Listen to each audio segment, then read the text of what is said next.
Assalamualaikum warahmatullahi wabarakatuh. Innal hamdalillah nahmaduhu wa nasta'inuhu wa nastaghfiruh wa na'udzu billahi min syururi anfusina wa min sayyiati a'malina. May yahdihillahu fala mudhillalah wa may yudlil fala hadiyalah. Wa asyhadu an la ilaha illallah wahdahu la syarikalah wa asyhadu anna Muhammadan abduhu wa rasuluh.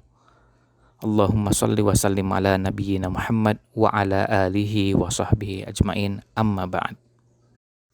Alhamdulillah, pada kesempatan hari ini kita bisa kembali sama-sama belajar. Kita sama-sama duduk untuk menyimak, mengkaji salah satu surat dari 114 surat yang terdapat dalam Al-Quran, yaitu surat Al-Hujurat. Setelah kita menyelesaikan pembahasan pada pertemuan-pertemuan sebelumnya di surat Al-Fath, yang kesemuanya ini, baik surat Al-Fath maupun surat Al-Hujurat, adalah surat-surat yang terdapat di juz 26. Kita tentu patut bersyukur ketika Allah Subhanahu wa taala membuat kita masih mencintai Al-Quran dan suka dengan kegiatan dan semua aktivitas yang berhubungan dengan Al-Quran. Karena orang yang terbaik dari sekian banyak orang-orang yang terbaik dalam Islam adalah orang yang belajar dan mempelajari Al-Quran. Sebagaimana sabda Nabi SAW, khairukum man ta'allamal Qur'ana wa 'allamahu. Sebaik-baik kalian adalah orang yang belajar dan mengajarkan Al-Qur'an. Maka kalau kita termasuk orang yang belajar, termasuk orang yang mengajarkan Al-Qur'an, kita menjadi orang terbaik. Dan kita patut bersyukur ketika Allah bimbing hati kita untuk mau mencintai aktivitas dan kegiatan yang berkaitan dengan belajar dan mengajarkan Al-Quran. Mau duduk di majelis untuk menyimak dan mendengarkan, kemudian memperhatikan ayat-ayat yang terkandung dalamnya. Ini merupakan bagian dari kesyukuran kita kepada Allah Subhanahu wa taala, karena tidak semua orang Allah jadikan dirinya senang belajar dan mempelajari Al-Quran. Kemudian pada pertemuan-pertemuan sebelumnya kita membahas surat Al-Fath dengan beberapa keunggulan dan keistimewaannya, dengan beberapa kandungan yang terdapat di dalamnya. Kita merasakan begitu banyak ulasan yang semuanya itu menjadi pelajaran bagi kehidupan kita. Ada fikih kehidupan yang kita bisa dapatkan dari surat tersebut, sejak ayat pertama sampai dengan ayat terakhir. Selain juga ada pelajaran-pelajaran yang lain, seperti ketika kita melihat pada surat Al-Fath, sejak ayat pertama sampai ayat terakhir, semua berakhiran dengan pola yang sama. Kalau kita dalam bahasa Indonesia menamakannya sajak, bersajak-sajak dari mulai ayat pertama, inna fatahna laka fatham mubina, dengan kata mubinan. Pada ayat terakhir di ayat ke-29 ditutup dengan wa'adallahu alladhina amanu wa amilus solihati minhum maghfiratan wa ajran azima. Dari sejak ayat pertama, ayat kedua, ayat ketiga sampai dengan ayat ke-29, polanya hampir sama. Dari mulai mubina sampai dengan azima. Ini salah satu dari sekian banyak keindahan yang terdapat dalam Al-Quran. Karena keindahan dalam Al-Quran ada yang berhubungan dengan kata, dengan lafaz, tapi juga ada yang berkaitan dengan isi yang terkandung di dalamnya. Semuanya tentu menunjukkan keindahan dan kesempurnaan.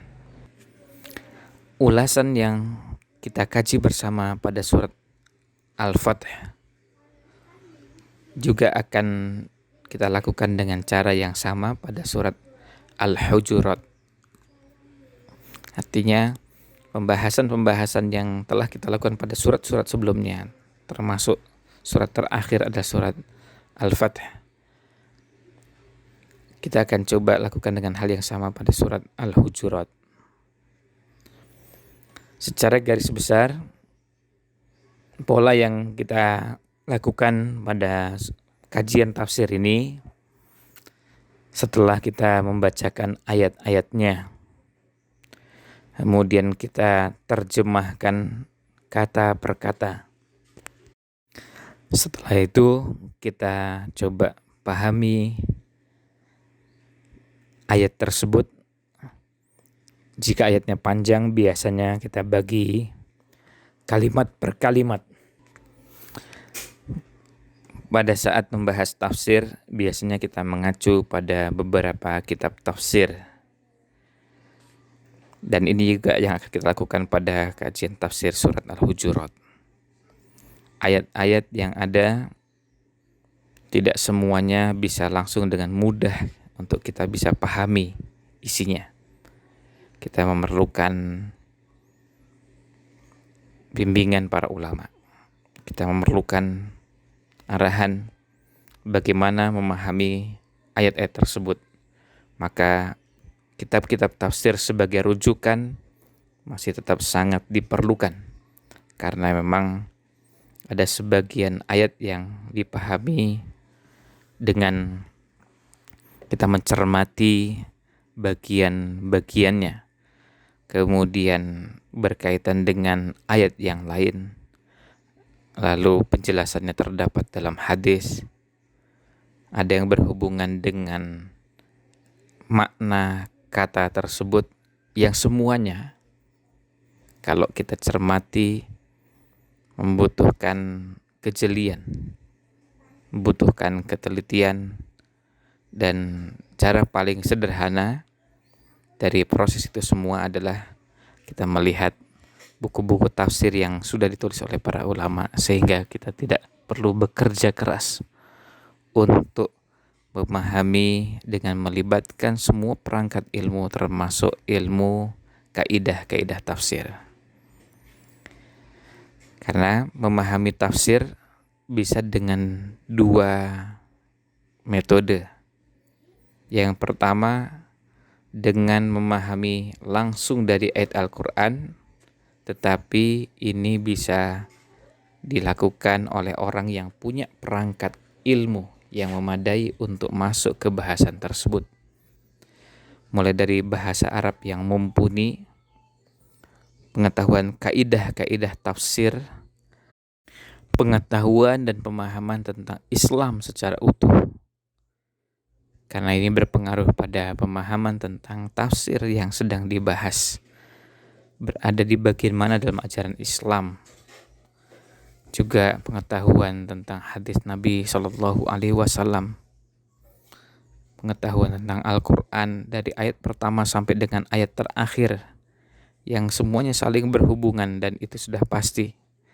Hubungan antar ayat dengan ayat, hubungan antar surat dengan surat, hubungan antar akhir surat dengan awal surat berikutnya, hubungan antar awal ayat dengan akhir surat pada sebuah ayat, dan begitu seterusnya yang kita kenal dengan istilah munasabah, hubungan antar bagian dengan bagian.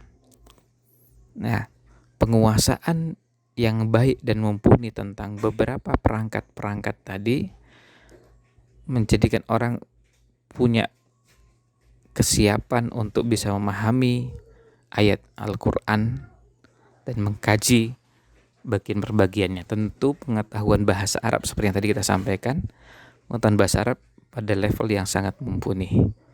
Tidak hanya sekedar belajar bahasa Arab pada tingkat yang terlalu dasar, tapi pada level-level berikutnya pengetahuan bahasa Arab yang ada menjadi modal.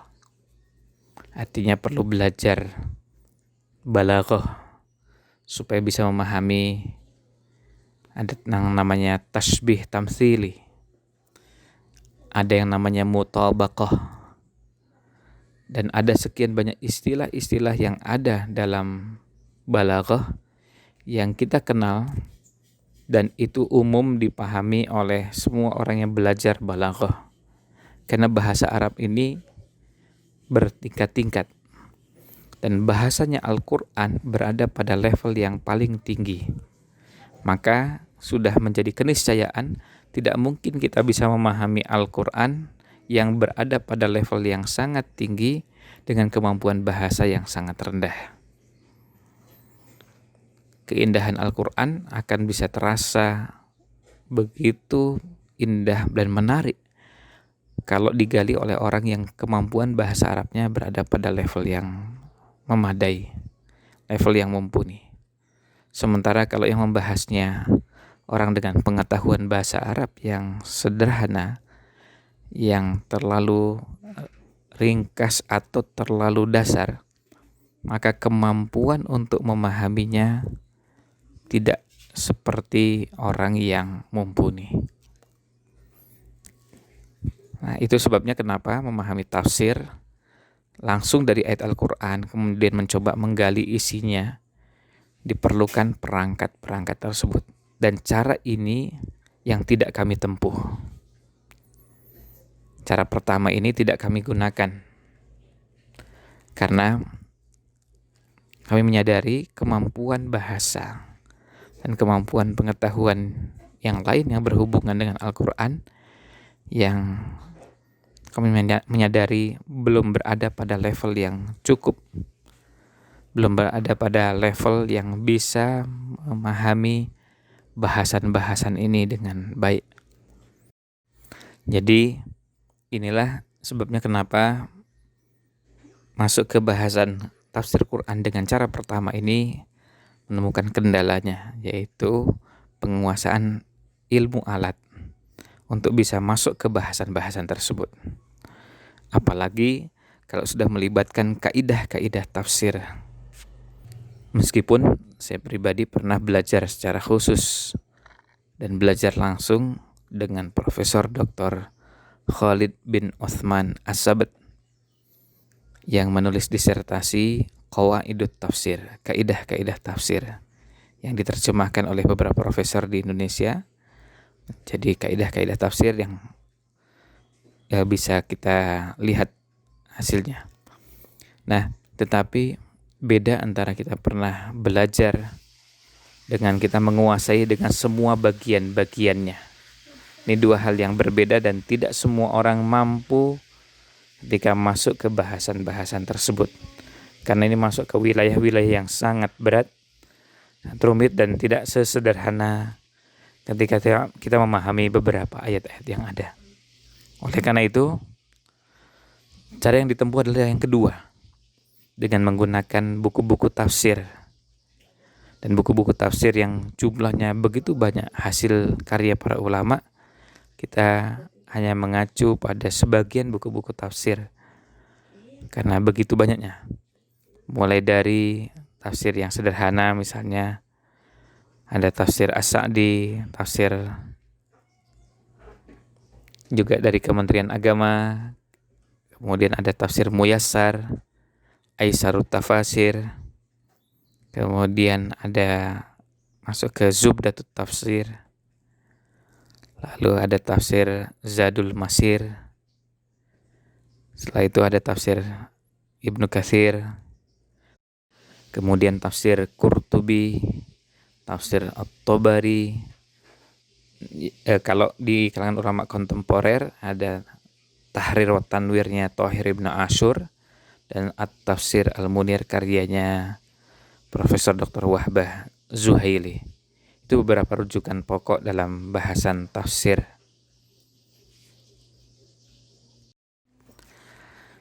Selanjutnya, surat Al-Hujurat yang akan kita bahas ini merupakan surat yang terdapat di juz 26 seperti yang kita ketahui bersama.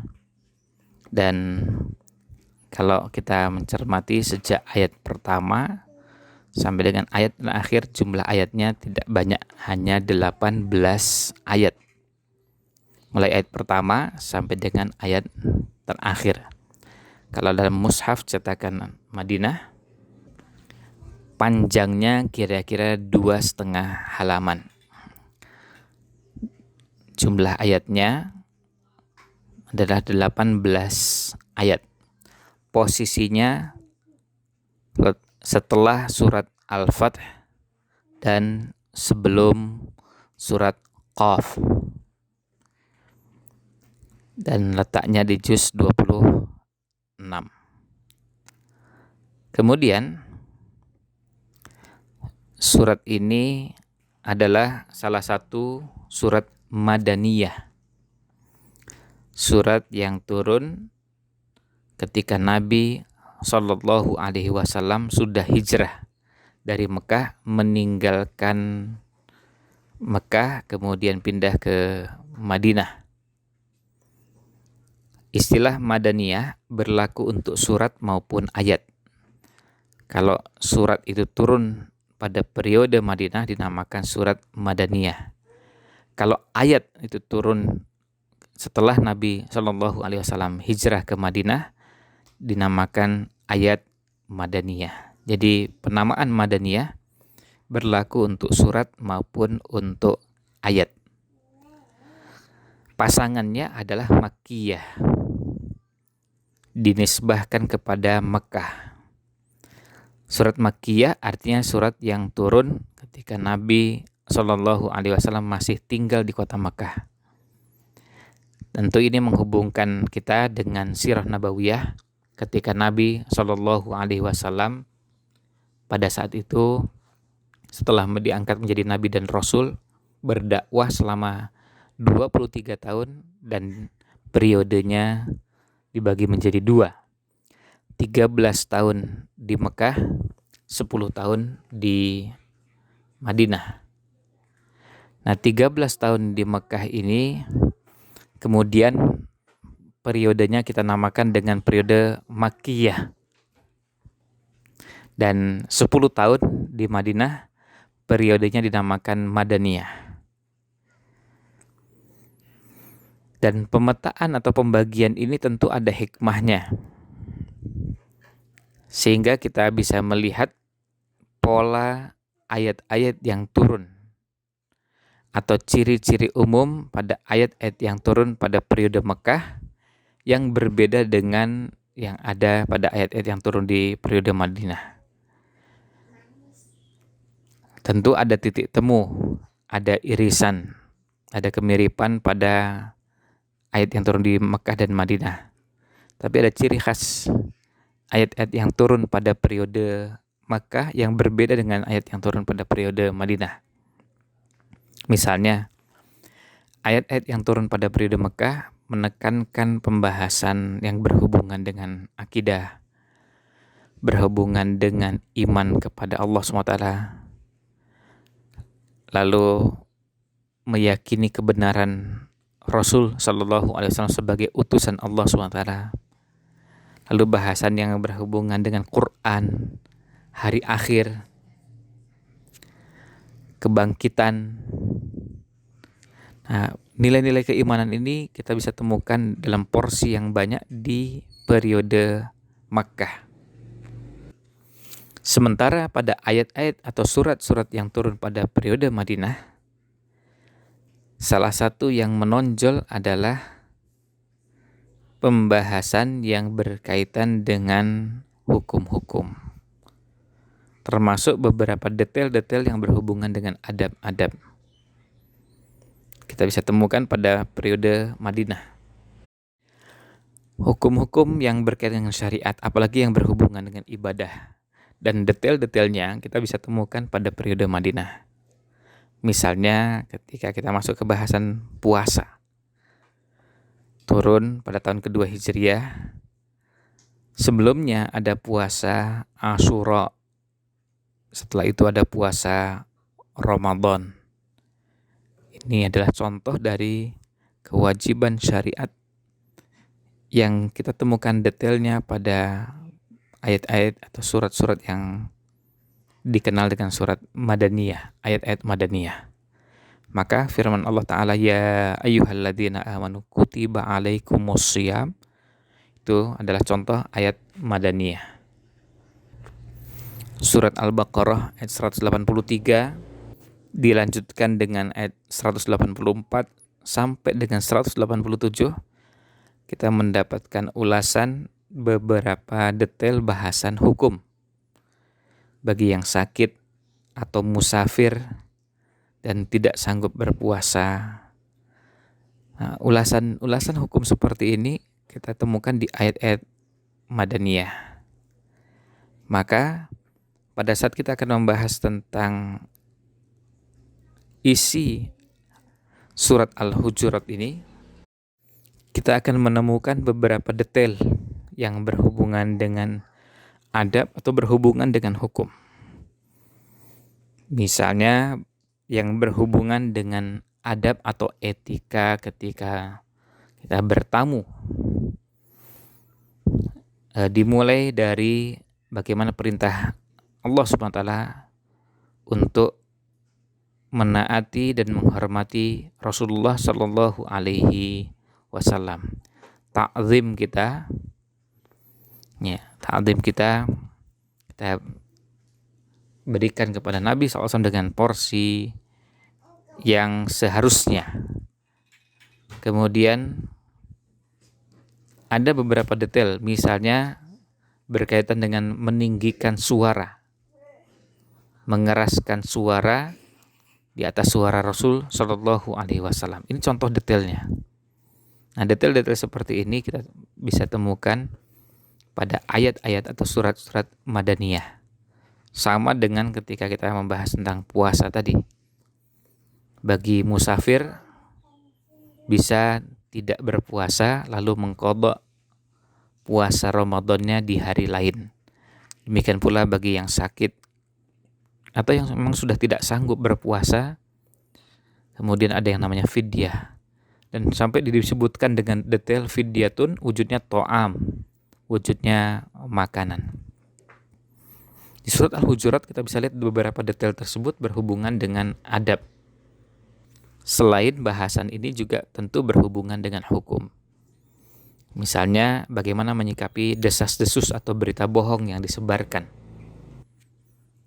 Kemudian dalam surat ini juga dibahas tentang bagaimana mewujudkan persatuan, persaudaraan antar kaum muslimin. Beberapa perilaku yang bisa merusak tatanan sosial. Beberapa perilaku yang bisa berdampak buruk pada hubungan sosial. Juga kita bisa temukan, bahkan sampai pada menyebutkan hal-hal yang lebih detail. Misalnya mengejek, mencemooh, termasuk memata-matai, juga memanggil orang dengan panggilan-panggilan yang menyakitkan. Kemudian curiga, mengumpat. Ada keburukan-keburukan atau kejahatan-kejahatan yang bisa merusak tatanan kehidupan sosial di masyarakat. Oleh karena itu, perlu diberikan rambu-rambu. Ini contoh dari ayat-ayat Madaniyah, membahas beberapa bahasan ini dengan detail sampai menyebutkan secara khusus, bahkan pada saat membahas tentang ghibah sampai secara khusus disebutkan untuk kaum wanita. Jadi padahal ghibah ini asalnya jelas berlaku untuk semua, tapi kenapa secara khusus disebutkan perilaku dan kebiasaan ghibah yang muncul di kalangan kaum wanita? Karena ini fenomena yang banyak terjadi di kalangan kaum wanita. Membahas tentang persaudaraan, persatuan, dan beberapa detail lainnya bisa kita temukan pada 18 ayat di surat Al-Hujurat. Jadi kita bisa memahami pola yang ada pada surat-surat Madaniyah, termasuk surat Al-Hujurat yang kita bahas ini. Inilah ulasan yang bisa kita bahas pada kesempatan kali ini berkaitan dengan pengantar dan memasuki surat Al-Hujurat. Mudah-mudahan ada manfaat yang kita bisa ambil. Mohon maaf jika ada yang kurang berkenan. Wallahu a'lam. Wassalamualaikum ala nabiyina Muhammad wa ala alihi wa sahbihi ajmain. Wassalamualaikum warahmatullahi wabarakatuh.